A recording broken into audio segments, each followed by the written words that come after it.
तो दोस्तों आज हम कंपैरिजन करेंगे किसान विकास पत्र और नेशनल सेविंग सर्टिफिकेट स्कीम के बारे में। दोनों ही पोस्ट ऑफिस की स्कीम है, लेकिन काफी लोग कंफ्यूज हो जाते हैं किस में ज्यादा रिटर्न है और कौन सी योजना उन्हें लेनी चाहिए।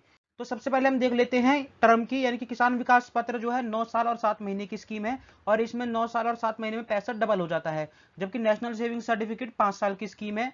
इंटरेस्ट रेट किसान विकास पत्र में 7.5% का है 2024 के अनुसार, और नेशनल सेविंग सर्टिफिकेट में 7.7% का इंटरेस्ट रेट है। दोनों में ही 1000 रुपए जमा कराने होते हैं कम से कम योजना को चालू करवाने के लिए। और ज्यादा से ज्यादा आप कितने रुपए भी इसमें जमा करवा सकते हो, कितने भी अकाउंट आप दोनों ही योजना में खुलवा सकते हो। ऐसी कोई लिमिट नहीं है कि एक ही अकाउंट आपको खुलवाना होगा, और कोई भी इस अकाउंट को खुलवा सकता है, दोनों ही अकाउंट को, बच्चा भी, जवान भी और बूढ़ा भी।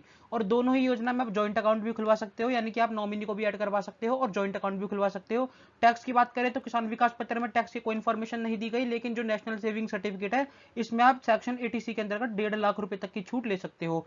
किसान विकास पत्र में भी आप लोन नहीं ले सकते और नेशनल सेविंग सर्टिफिकेट में भी आप लोन नहीं ले सकते। आप योजना के अंदर लोन नहीं ले सकते, लेकिन अगर आप बैंक से लोन लेना चाहते हो तो इस स्कीम को गिरवी रखवाकर, यानी कि ऐसा सिक्योरिटी जमा करवा के आप लोन ले सकते हो।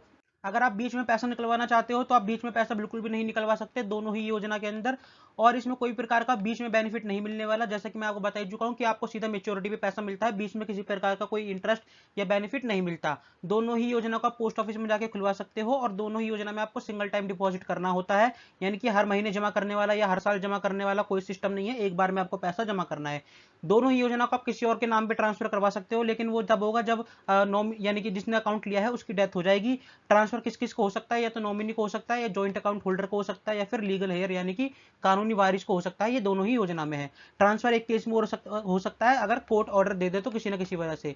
अगर बंद करवाना चाहते हो तो योजना को बंद करवा सकते हो, दोनों ही योजना को, क्योंकि इसमें बीच में पैसे निकालने वाला ऑप्शन नहीं है, तो काफी लोग योजना बंद करवा देते हैं। किसान विकास पत्र को आप केवल और केवल 2 साल और 6 महीने बाद ही बंद करवा सकते हो, या तो कोर्ट के ऑर्डर पर, या अगर लोन वाली कंपनी जहां से आपने लोन लिया है अगर लोन नहीं भर पा रहे हो तो वो बंद करवा सकती है, या फिर अगर डेथ हो जाती है अकाउंट होल्डर की या जॉइंट होल्डर में से किसी एक होल्डर की, या फिर सभी अकाउंट होल्डर की। सेम इसी तरीके से नेशनल सेविंग सर्टिफिकेट में भी यदि कोर्ट ऑर्डर दे दे तो बंद हो जाएगा, यदि लोन की कंपनी करवा दे, या फिर डेथ हो जाए अकाउंट होल्डर की, जॉइंट होल्डर की, या फिर सभी जॉइंट होल्डर की।